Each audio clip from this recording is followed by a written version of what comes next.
Bonjour et bienvenue dans cette présentation MindView, donc dédiée à l'utilisation des cartes heuristiques en physique-chimie.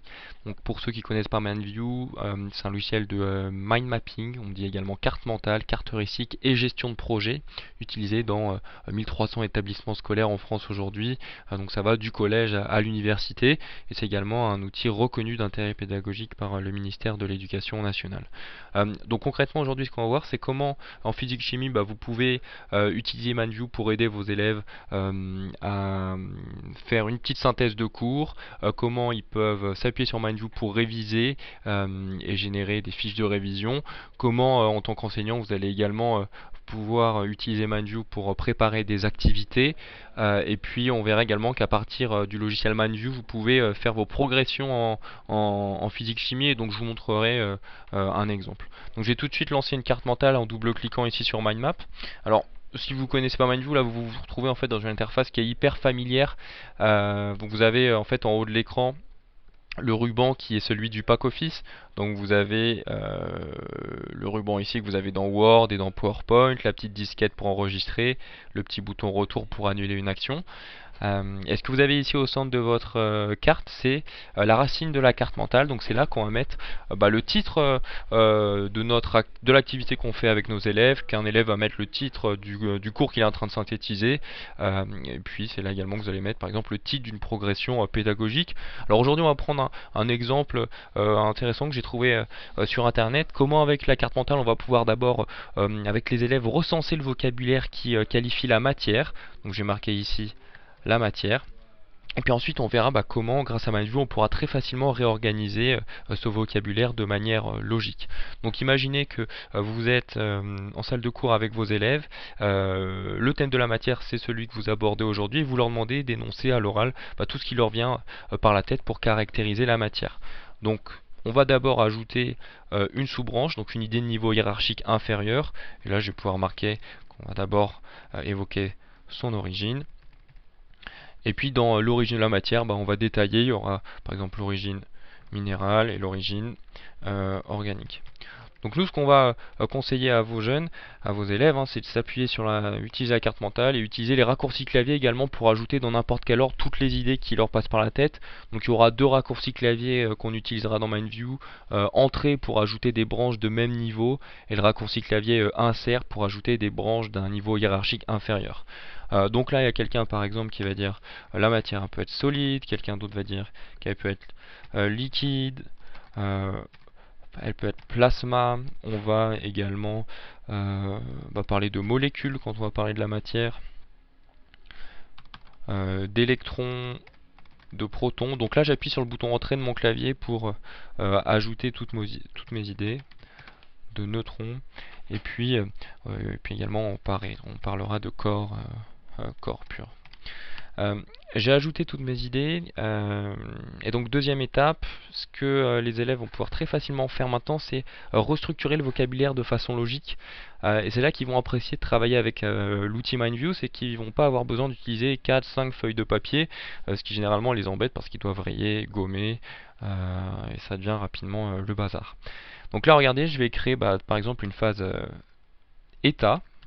On va mettre tous les états de la matière. Donc regardez, je vais glisser déposer solide, je fais un clic gauche sur solide et je vais le glisser déposer dans état. Liquide, même chose, clic gauche, je le dépose. Et la partie plasma également. Je vais pouvoir également créer une partie qu'on va appeler, ou plutôt regardez, dans la partie molécules, je viens glisser électron, proton, et puis neutrons. Et puis dans la partie corps pur, on pourra ajouter deux branches. Donc là, j'appuie sur le bouton insert pour ajouter une sous-branche. Espèce chimique. Et là, avec le bouton du clavier entrée, une idée de même niveau. Composé. Vous voyez que très rapidement, vous avez pu, de façon visuelle, recenser du vocabulaire. C'est dynamique pour les élèves parce qu'ils voient leurs idées s'afficher en direct à l'écran. Ils peuvent restructurer de façon rapide pour organiser le vocabulaire de façon logique. Donc ce que vous allez pouvoir juste ajouter ensuite sur cette carte, c'est une numérotation. Donc ça permet de formaliser l'ordre des parties sur une carte mentale. Donc là c'est intéressant notamment quand on travaille un cours avec les élèves où les idées sont ordonnées, il y a un ordre logique. Donc là cet ordre il est caractérisé, c'est le sens des aiguilles d'une montre. Donc on a 1 origine, 2 molécules, 3 corps purs, 4 éteints. Si la partie molécule elle intervient plutôt en fin de projet ou au milieu, je la sélectionne, je la dépose au milieu et ça devient le numéro 3 automatiquement. Donc à mesure que vous déplacez, changez les branches de place, les numéros se mettent à jour automatiquement. Alors pour aller un peu plus vite, je vais ouvrir un exemple de carte un peu plus développée. Hop, je vais aller dans mon dossier. Donc juste pour vous montrer que voilà, ce que vous avez à l'écran ici, c'est une carte mentale qui est un peu plus développée que celle que j'avais ce que j'avais présenté auparavant à l'écran. Donc une fois qu'on a organisé nos idées, ce qu'on peut faire, c'est commencer à ajouter de l'information supplémentaire. Notamment ici dans la partie définition, vous avez un éditeur de notes où là vous pouvez aller saisir du texte pour écrire une définition, par exemple là sur l'origine de la matière. Donc là j'ai un texte qui est déjà copié-collé, mais vous pouvez écrire directement dans cet éditeur de notes. Donc ça c'est une première façon d'ajouter de l'information sur la carte, vous ajoutez des notes de texte. Vous pouvez également utiliser le bouton objet pour ajouter les documents annexes. Donc là en physique-chimie, je sais que les élèves font souvent des exposés, des travaux de groupe, où ils vont faire des recherches sur internet et ils vont stocker, enregistrer des documents sur leur ordinateur. Et donc là, au lieu de perdre du temps à retrouver tous ces documents, on va pouvoir les retrouver directement dans la carte. Je clique sur objet. Et donc là, regardez, je vais double-cliquer ici sur le document PDF que j'ai. Et quand je passe la souris sur la pièce jointe, les élèves peuvent facilement avoir accès à leurs documents. Donc ça évite les pertes de temps où vos élèves fouillent partout sur leur ordinateur ou refont maintes et maintes fois les mêmes recherches sur internet. Là, ils stockent les documents directement dans la carte. Vous l'avez vu également quand je passe la souris sur la pièce jointe, donc j'ai accès à ma note de texte, j'ai accès à mon document PDF. Et ce que j'avais mis également, c'est une petite vidéo YouTube ici sur une émission sur le thème de la matière. Donc cette vidéo, je l'ai ajoutée avec le bouton hyperlien ici. Donc pour terminer la mise en forme de cette carte, j'ai également ajouté des images. Donc les images, vous les trouvez soit en utilisant le bouton image intégrée ici, où là vous allez ajouter des images qui sont enregistrées directement sur votre ordinateur, soit en utilisant la bibliothèque d'images ici à droite. Donc regardez, d'ailleurs il y a une partie astrologie par exemple, symboles, où vous pouvez aller trouver plein de petites images qui vont pouvoir agrémenter votre carte.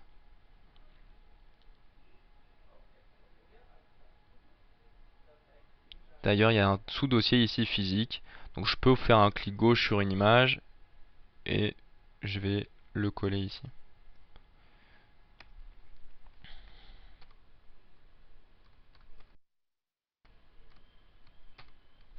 Donc là, ce qu'on a vu, c'est comment utiliser la carte mentale pour synthétiser des idées, les réorganiser. Et donc ça, c'est sympa pour travailler avec les élèves pendant un cours, par exemple pour synthétiser ce qu'on a vu pendant les 45 minutes de cours. On fait une carte à la fin avec eux pour tout résumer. Et puis ensuite, ils peuvent également s'appuyer sur la carte mentale pour générer des fiches de synthèse, pour générer des dossiers. Ça, on va le faire en exportant vers Word, et c'est un des grands avantages de MindView. Plutôt que que l'élève reprenne sa carte mentale et recopie tout dans Word ou sur une feuille de papier, il va pouvoir l'exporter dans un document Word et ça va lui créer une fiche de révision, une fiche de synthèse qui va être parfaitement mise en forme.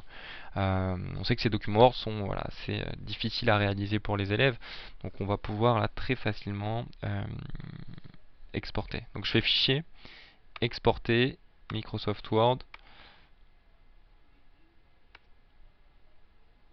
et j'enregistre sur mon bureau.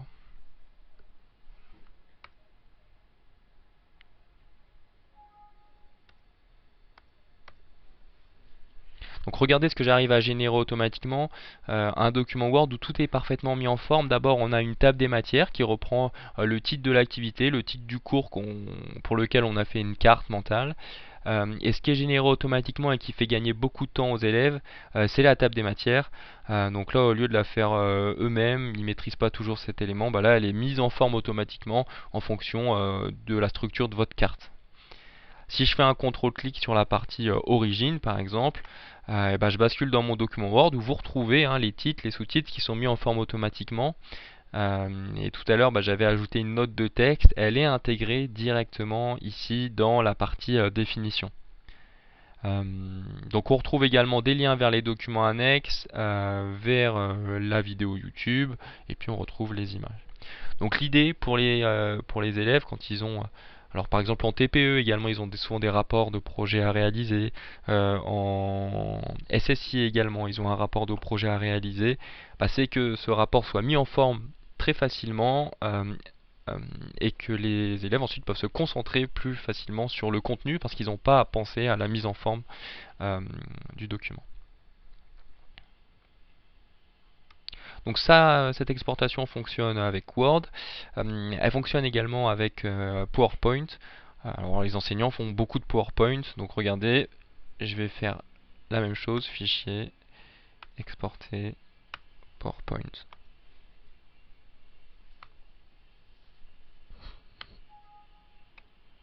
Et donc là, vous allez générer une présentation de votre carte. Donc ce qu'il faut bien comprendre, c'est que dans ce PowerPoint, chaque branche, chaque sous-branche est devenue une diapositive. Et regardez, bon là il y a beaucoup de texte, mais l'idée c'est toujours la même, c'est de se retrouver dans un document PowerPoint qui est automatiquement mis en forme, et on va pouvoir plutôt se concentrer sur le contenu de sa présentation, de son exposé, de sa soutenance de projet, sans perdre de temps sur la mise en forme de ce document.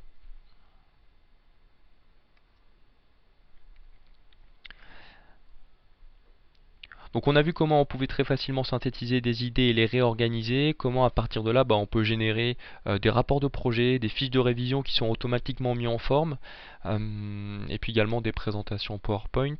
Le troisième aspect que je vais évoquer avec vous aujourd'hui, c'est comment les enseignants peuvent réaliser des progressions pédagogiques avec MindView. Donc regardez, je vais aller ici ouvrir un petit exemple que j'ai sur mon ordinateur.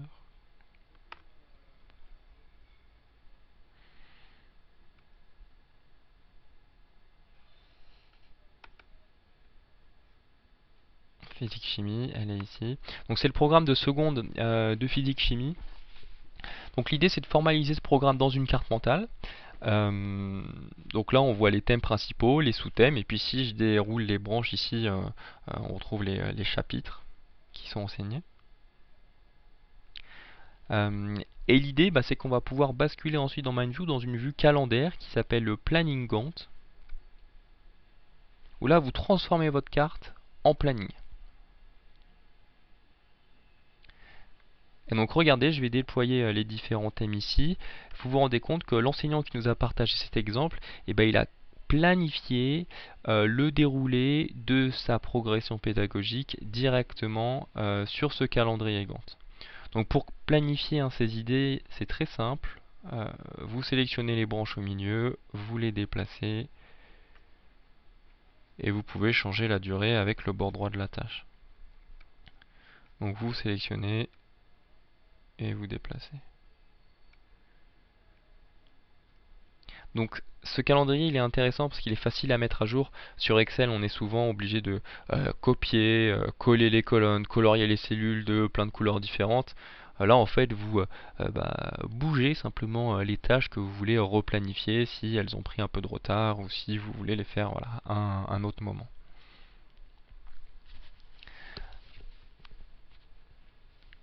Alors ce calendrier Gantt, là je le montre notamment pour une application qui vous concerne en tant qu'enseignant, c'est celle de la progression pédagogique.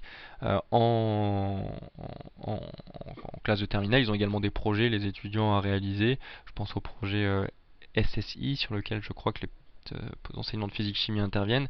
Donc ils peuvent s'appuyer sur MindView pour d'abord dans la carte mentale faire le plan du projet et ensuite basculer dans le planning Gantt pour planifier les tâches.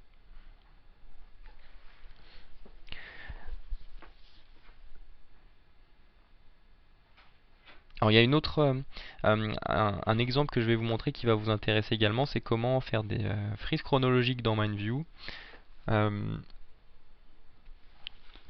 Donc là, regardez la carte mentale que j'ouvre à l'écran, elle reprend en fait toutes les séances du TPE.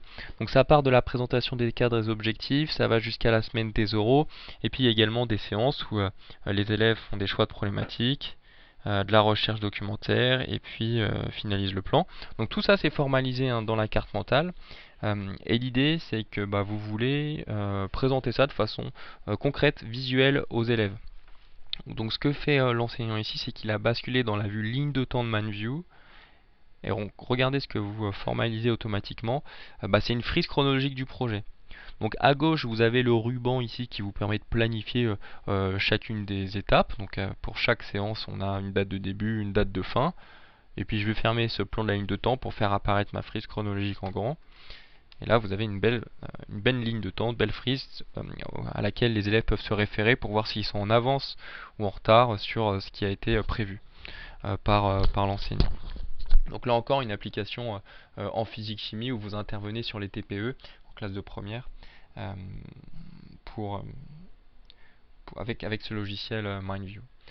L'idée, c'est toujours de partir de la carte mentale, on bascule ensuite dans cette ligne de temps pour présenter tout ça de façon visuelle. Donc on a vu comment organiser ses idées, les restructurer.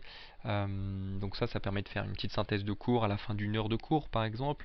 On peut ensuite exporter vers Word, vers PowerPoint. Donc là ça va être intéressant pour une fiche de révision, pour un rapport de projet, pour un exposé qu'on a réalisé. Et la partie planning ensuite là, permet de s'appuyer sur la carte mentale pour planifier ses projets donc en SSI par exemple. Pour planifier sa progression pédagogique et pour présenter le déroulé d'un projet aux élèves de façon visuelle, on a cette ligne de temps dans le logiciel. Pour terminer, je vais vous montrer quelques autres exemples d'applications qui m'ont été envoyés. Donc là, c'est un cours sur la réfraction de la lumière. Vous voyez que la carte est séparée en deux parties, de la réfraction à la dispersion.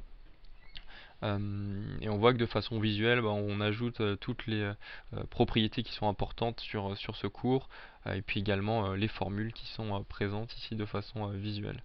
Donc vous imaginez que pour beaucoup d'élèves, ça va être plus évident de réviser sur ce format-là que sur les cours qu'ils ont pu écrire dans leur cahier.